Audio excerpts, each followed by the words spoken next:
Hi guys, Jake here. Just a quick one from me before we start the podcast.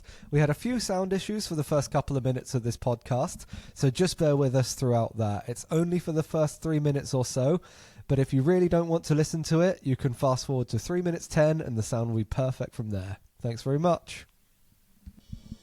More tax in the next budget?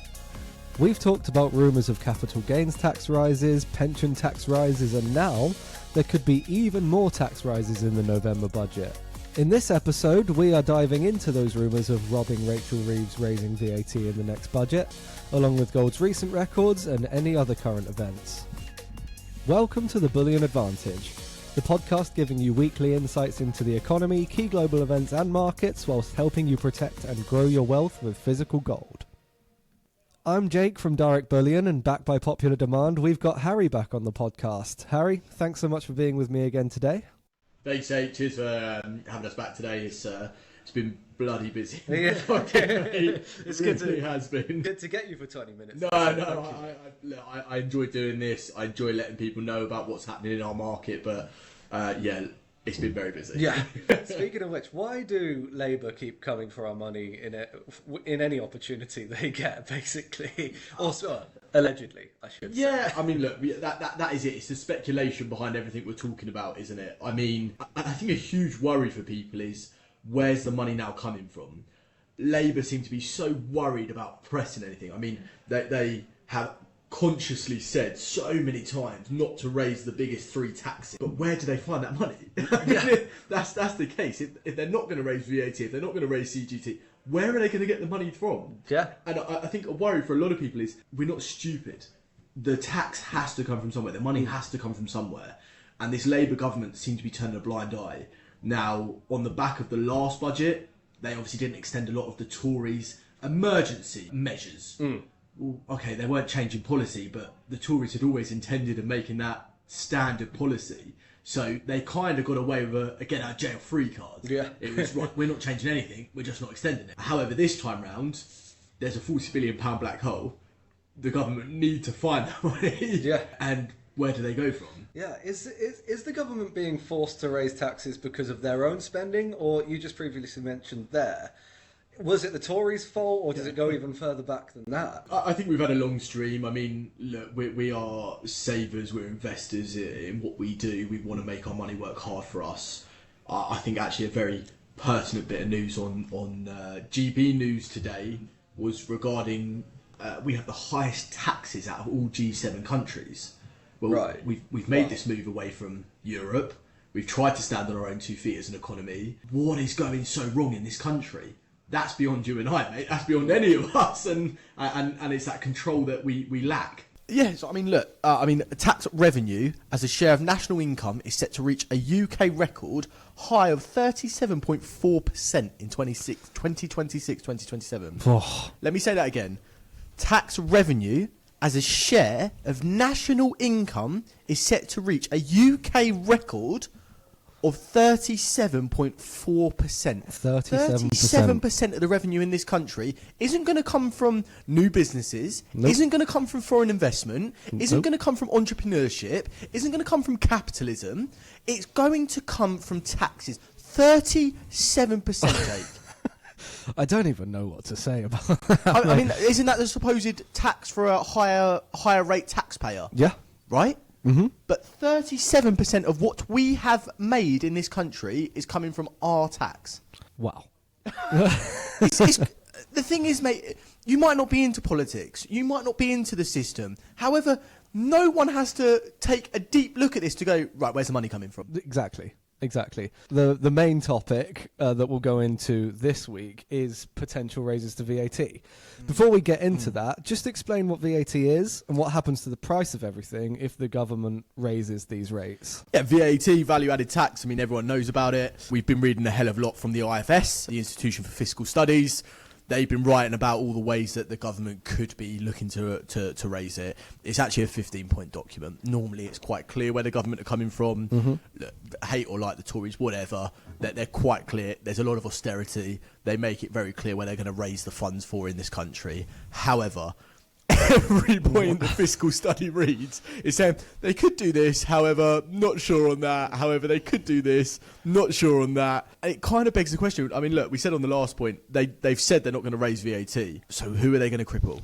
Where does it come from? There's so much speculation about this budget, and almost every tax they can't really deny what they're going to do in the next budget. I don't know if that's just to keep the speculation going, or they haven't even decided yet. Who knows? But I mean, that is the second point the IFS makes. So behind the fact that we would be one of the highest tax-paying nations in, they say Europe, but surely that means the world as well. The second point they raise, okay, they don't raise national insurance and they don't raise income tax.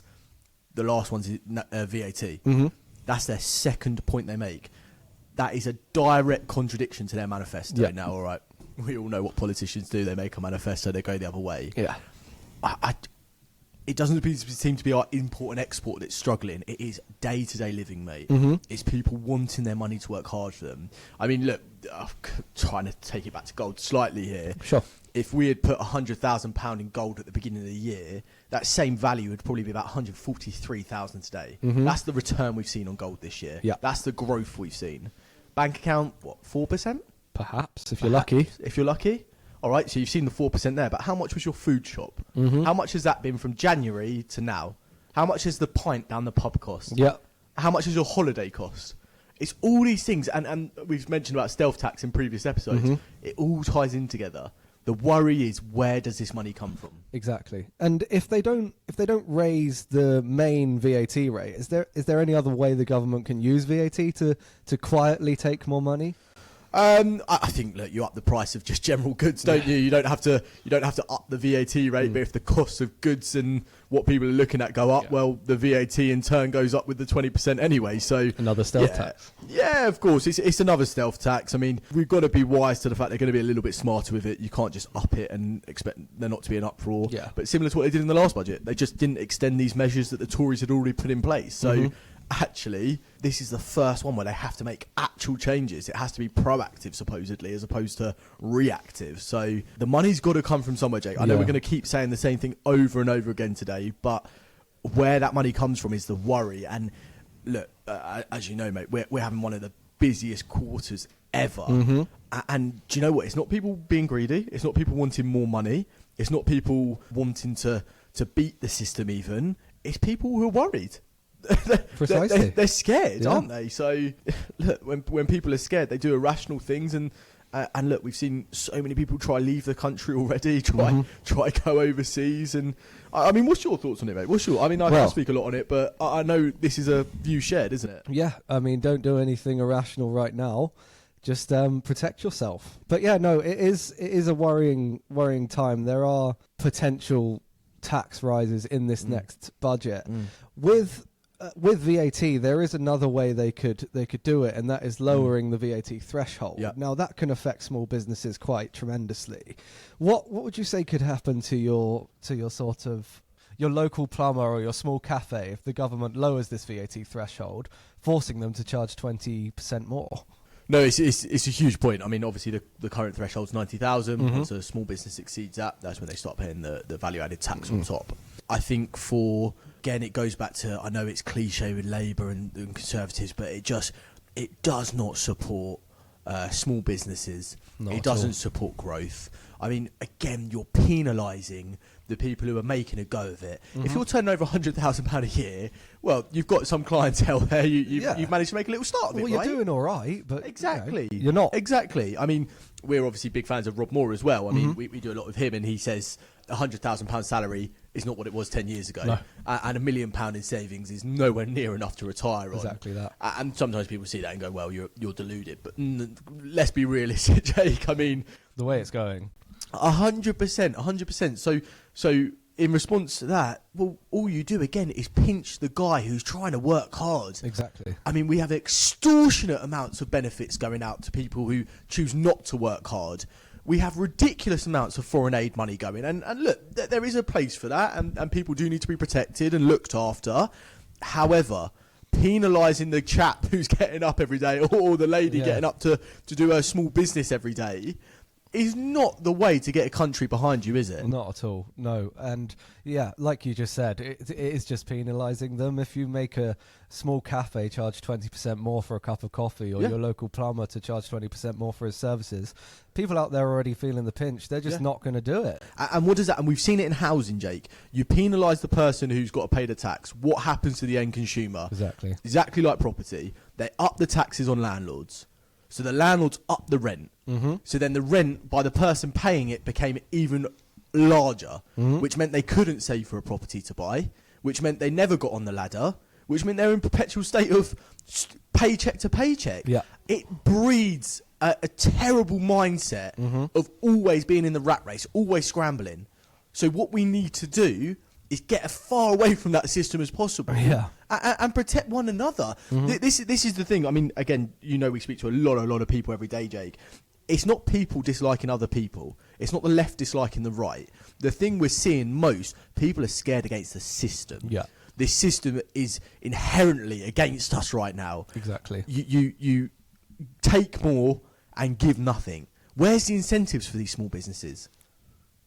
Well, I don't know. I know this is a podcast. For those watching, Jake looked at me with a very blank expression there. I did not know how to answer that question. No, there is no answer, Jake. This is it. I mean, it doesn't take two chaps in their sort of late 20s, early 30s to have this discussion to realise, bloody hell, something needs to change. I know. Because every person you meet, what do they want? They want a roof over their head, they want food on the table, and they just want to get by, mate. They just want to get by. And we're living in a country right now where we cannot even do that. I know. Yeah, it's concerning times. Just moving the conversation on to gold. Sure, briefly for a little bit. Is that why we're here? Might be. Don't tell anyone. With the price, obviously, it keeps just breaking records. Obviously, there's going to be people out there speculating that this can't go on forever. What are experts predicting could happen to gold next? And also, what are your predictions or thoughts? Yeah, I mean, look, Jake, we've dealt with this for the last 20 years. People always say gold's at an all-time high. And it's so hard not to sound condescending. It's so hard not to sound cliche of anything you say. And the truth is, you look at gold as a protection of wealth. Gold typically does its best in times of uncertainty. I think it's fair to say we're in uncertain times. Perhaps, maybe a little bit. So for us, it's really, don't see it an all-time high. You would have to be the unluckiest guy on earth to buy now and gold never reach this peak again, right? I mean, if you've done it in the last 20 years, there's not a man who would have bought 20 years ago now who would not be in a good position with gold. Just about 1,000% increase, I think. Exactly. And look, we're really honest with it. In the last 20 years, there's been 17 positive and 3 negative years. But what it shows you is gold has stood the test of time. I mean, look, last week, I'm sure you were going to talk about this on another podcast, Jay. £20,000 wiped off Bitcoin. Wow. 20,000 per coin. I mean, that has caused bedlam in the crypto market. And a lot of people are jumping on it, going, well, great time to buy. But you have to remind people, well, at the same breath, these people have just lost out. Diversify, protect, grow, don't be greedy, create generational wealth, not everyone's wanting to get rich quick, aren't they? So this is about protection. You don't know what's happening. Bottom line, regardless of what we talk about today, we don't know what taxes Labour are going to bring in. All we do know for certain is there will be taxes. Yes. And in one way or another. In one way or another, there will be taxes. Exactly. What they are is going to affect all of us. So to give the listeners some practical information that they can act on straight away, for a listener worried about all these tax changes, what's the first step they can take towards protecting their wealth? I think one of the first things is get into a tax-free product, if possible. Obviously, we've spoken about British gold coins before. All 22 and 24 carat gold is VAT free. 22 carat is 91.67% pure, and 22 is 99.99% pure. So they're both VAT free. The reason they are also capital gains tax free is because they're technically British legal tender. 1 ounce coins have £100 written on them, half ounce coins have £50, and then quarter ounce have £25 written on them. So that's your first step of actually you're not only getting something that's going to help you beat inflation, but tax efficiency as well. Brilliant. Just before we finish, earlier you mentioned the UK is going to become the highest G7 country Yes. in terms of inflation. Just go into that a little bit more before we wrap up. Yeah, I mean, look, we actually saw it as a news article briefly before this podcast, didn't we? It was GB News reporting on it, and, Yeah. and they said we're set to become the highest. The scary thing is we're by no means the highest exporter, we're by no means the highest importer. And it begs the question with what's happening here, whether people believed in Brexit or not. Well, we're certainly suffering right now under our own government, under our own jurisdiction. People are worried about where it's going. If taxes keep going up, you're just going to deter more and more and more people. To be honest, Jake, we're worried. I mean, we are. I mean, I think we all are. I know you speak to us a lot when we're out in the office, but the supply chain for gold. I mean, there's such high demand. Companies are trying to buy gold from us right now. not just retail. I mean, retail and commercial, but commercial on another level. I mean, these guys want to stockpile and stack, and I think it's a worrying thing. I digress slightly, and I urge anyone to go on the IFS website. It's a relatively quick read, but the Institution for Fiscal Studies, as I say, they had a 15-point study on it, saying where they can do. On one line, it's saying Labour could do this. On the next line, it's saying that will go completely against their manifesto. All we're suggesting is just be apparent of what's happening. We're telling everyone there's a car crash coming. Everyone knows it. Do you want to protect yourself before the car crash? Or do you want to get involved after? And that is as simple as it becomes. Yeah, precisely that. Anything else you want to talk about before we wrap up? No, I mean, look, Jake, thanks very much for having me again today. I mean, we always encourage people, call in, have a chat with us, speak to us about what the best options are for you. It's not just gold, it's looking at the different options within gold as well. Other than that, though, mate, thanks for having me. I look forward to coming back soon. No problem. And if you want to get more information online, go to guide.directbullion.com. Thanks so much, Harry. Really appreciate your time. Cheers. Thank you for tuning in to this week's episode of The Bullion Advantage. Can you trust this government to help with protecting and growing your wealth? Or are they just looking to make more and more money off you wherever they can? Markets move, currencies lose value, and uncertainty never really goes away. But gold has been the one constant through it all. Real, tangible, and trusted. If you've been listening to this podcast and think it might be time to take a closer look at gold, you can get a copy of our free guide to tax-free gold at guide.directbullion.com. That's guide.directbullion.com. Also, don't forget, hit that subscribe button on YouTube or follow on Spotify. We're also now on Apple Podcasts or wherever you get your podcasts. Next week, we'll be unpacking the latest Robbing Rachel report, as well as any updates or important news from the next week. So you're not going to want to miss it. Remember, share this with anyone who's on the fence about gold. Comment below and we'll answer your questions in the next episode. But for now, this has been the Bullion Advantage. Thanks so much for listening. The purchase of gold does not constitute an investment or offer financial returns. Gold is considered a store of value and not an investment product. Past performance of gold is not indicative of future performance.